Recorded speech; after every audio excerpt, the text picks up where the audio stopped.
Hi everyone, I'm in Barking in East London. I've just arrived at my friend's house.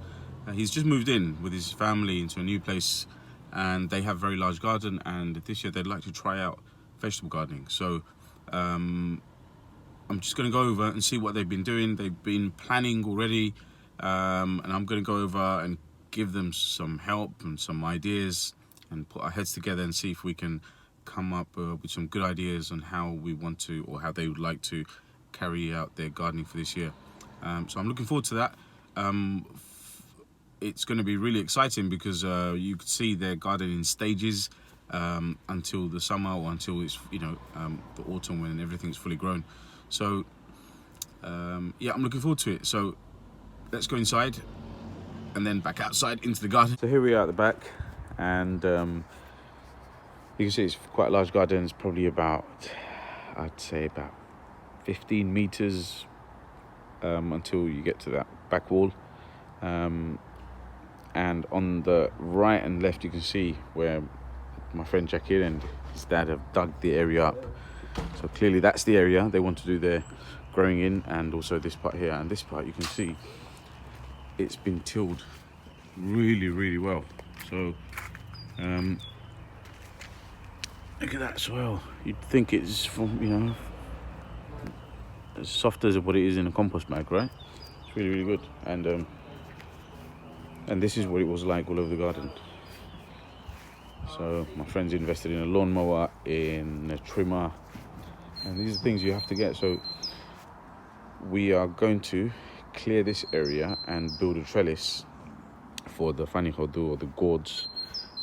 So we'll show you that. So that's the plan today. So we'll have a look at how the best way to lay one of these down, or build one of these. Here's a compost bin that they've got. This is really, really good, because usually the usual ones that you see, the ones like the funnel shaped ones, the cone shaped ones, you can't really mix all the stuff. So here they put their green waste in here, and also their brown waste, and with a fork you can actually mix it about. So this is a very good compost bin. So this is in a really ideal place, very close to the house, very close to the main house. So as soon as you get out the kitchen, you can dump all your waste in there. So it's nicely positioned as well. So I think they're really, really set. Actually, they're very well prepared for their first year of vegetable gardening. So here we're making a very large trellis for the gourds to climb, and the gourds do really well when they're actually climbing on an overhead trellis. So we're using 6 posts. Each post is 75 millimeters wide on each side, and so the Met posts that we have got are also, you can see, 75 centimeters, so that's 750 millimeters wide. So to get the Met post in, once we measured these ago, you can see there's our tape measure. Once we measured everything and we were happy with where we want the Met post to go in, we used a sledgehammer. So my friend Jackie invested in this sledgehammer, which cost him about £17. It has a weight of 3 kilos, and we found that to be completely sufficient to just put the Met post spikes into the ground. Now the spikes are about 75 centimeters long. So what we did was we placed a piece of scrap wood on top of the post, and we just applied the pressure from the sledgehammer, and we got all of those in. We left a little bit of space underneath. We didn't take it all the way down because we want to leave a little bit of margin so we can adjust the heights. So once we check the heights of the top part with the spirit level, and then we can proceed once we're happy with it. So we've got the posts up. We're going to put the frame up now, and then the trellis part in the middle. So let's see how it goes. Another thing Jackie has bought is Verve soil. So this is the one from B&Q, and this is a compost that is, and I've did my research, and this is the one that came up as very good soil from the research that I did through the newspapers and magazines, in terms of the gardening newspapers, magazines, for best value for money. So that's great. So that's the general compost that we used, and they've also got horse manure.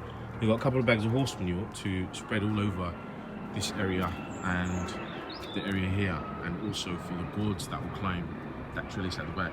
So so they're getting prepared for all their gardening. So I think they have the right things, they've got the right type of soil, they've tilled and dug this row and the left hand side, and as you can see there's going to be another standing vertical trellis along this side for the beans. So I look forward to seeing that. So here's the finished product. We've completed the trellis after a lot of hard work.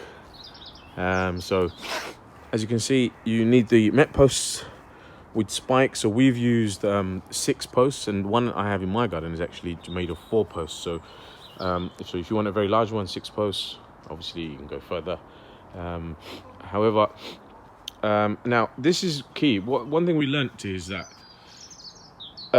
in terms of its length in this direction, we were happy to go to about 4.5 meters, and in the width direction we were hoping to go 3 meters. And so what we did was, believe it or not, we dug in 3 posts, and then we had to take them out again. As you can imagine, it wasn't very easy. So what we went for is 2.4 meters, because if you go to the usual DIY store such as B&Q, each the piece of wood are 2.4 meters. Now this one is a bit off target, off its actual point, is because we have a tree stump just behind it, and in these areas I think it kept catching the roots, so we stuck it in here and then we aligned it here. So it's still a rectangle, a perfect rectangle. And we also bought these. So you have the posts, which are 75 mils, 6 posts, and then on the edges, just around the edges, we used a slightly stronger wood, slightly thick wood, just to make the frame all the way around the whole trellis. And then we got thinner woods, and this is the thinnest wood we could find in B&Q. And I guess, you know, I'm sure you could probably find slightly thinner in other DIY stores, but the trouble with, if you get pieces that are too thin, once you start screwing them down, they may split on the edges, or just go for thinner screws. So my recommendation, if you were to maximize in terms of a size for a trellis, for an overhanging one, make sure you go for a width of 2.4 meters, because that's the length of the piece of wood that we got. Otherwise we'd have to be joining you know, a few centimeters at the end of each of these long pieces. So we decided, let's go for the 2.4. It would be a lot easier. So we had to take 3 of those the met posts back out and put them back in again. So we're very, very pleased with this, actually. I've built a few of these in my time, and this is probably one of the tidiest ones we've done. There's Jakir, he's just tidying up now. So thanks for watching. If you have any other questions, please ask me in the comment section. And also look out for this garden. So in a few months or so, well, every month, so I'll be showing the progress of this garden, and I'm sure it's going to look fantastic. And the other thing, so here, as you can see, we've already planned. So Jackie is going to put in, now these are going to be 50 centimeter posts. Now these 4 are going to be just a standing trellis. So it's a vertically standing trellis for beans. And obviously there's so many different kind of exotic beans. And here are the posts for it. So these are the 50 centimeter posts, and they'll slot in nicely into those met posts. So thanks for watching again. It's been a good day, a lot of hard work, but it's going to be all worth it. I'm really looking forward to how this feature will look like in summer, and obviously the rest of the garden. But thanks for watching, guys. Subscribe, thumbs ups, please, as always, if you can. See you soon.